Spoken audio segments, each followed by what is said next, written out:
Hey everybody, this is my thoughts on Legend of Dungeon. This is a dungeon crawling roguelike kind of deal that was sent to me by Fusion Bunny, so thank you for that, it is greatly appreciated. And this one was one of those games that was released on the Greenlight system.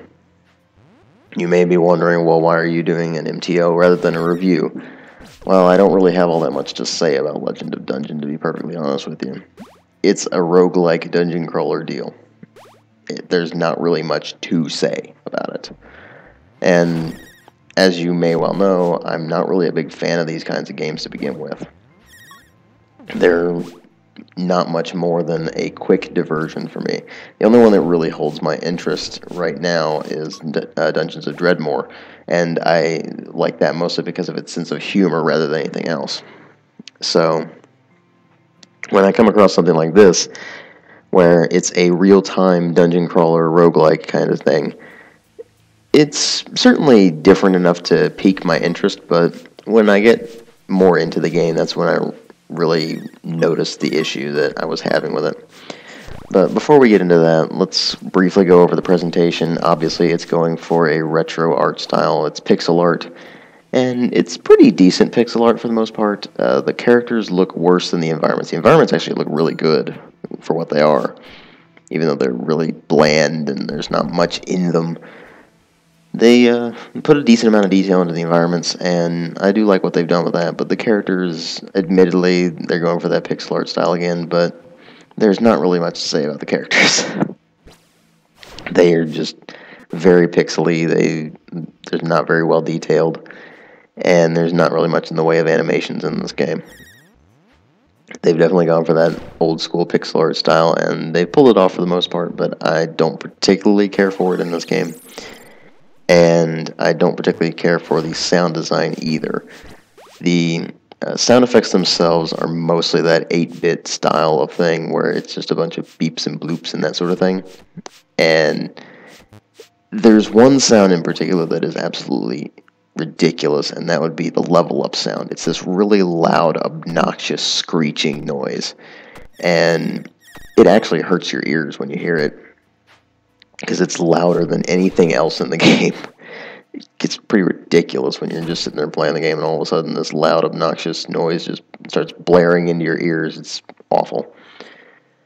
But the rest of the sound effects work okay, it's just that they're kind of uninspired. I mean, they are that 8-bit retro style, so they're not going to sound particularly great to begin with.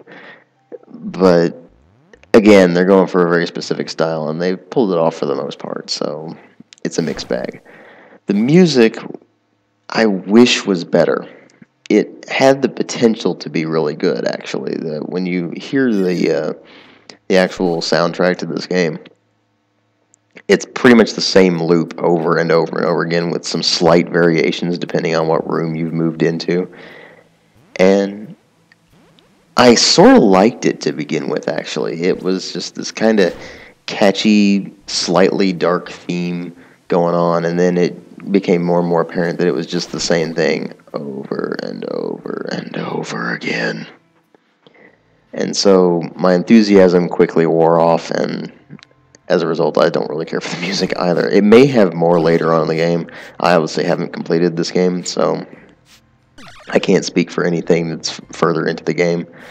But about the furthest level of the dungeon I got to was, I think, level 6 of the dungeon. And that was about it, so again, there may be more music or more sound and that sort of thing later on, but this is just what I've experienced so far. So what is it that puts me off of this game so much? Well, it is a dungeon crawler roguelike kind of deal, where you just start up the game, you jump into it, you're not given a choice of skills or class or anything like that, you just straight up go into the dungeon and start whacking things upside the head with your sword. And you pick up items by walking over them, you use the item select keys to switch between them, and then you just use the same button that you've been using to swing your sword at things to actually use the item. So if you use something like a piece of clothing, then it equips it. If you use something like, say, an apple, then you eat it, and that, of course, gives you health. So it's a pretty simple system for the most part, and it works okay for the most part, but it wears thin very, very quickly. You realize that pretty much all you're doing is just running around whacking things in the face, and that's about it. There's not really much depth to this game at all. From what I understand, there's more equipment and such later on in the game that makes things a lot more varied, but honestly, I found it to be very slow in dishing out the equipment, if that's the case, because by the time I had gotten to that lowest level of the dungeon that I've ever gotten to, I still hadn't gotten anything to replace my sword or anything like that.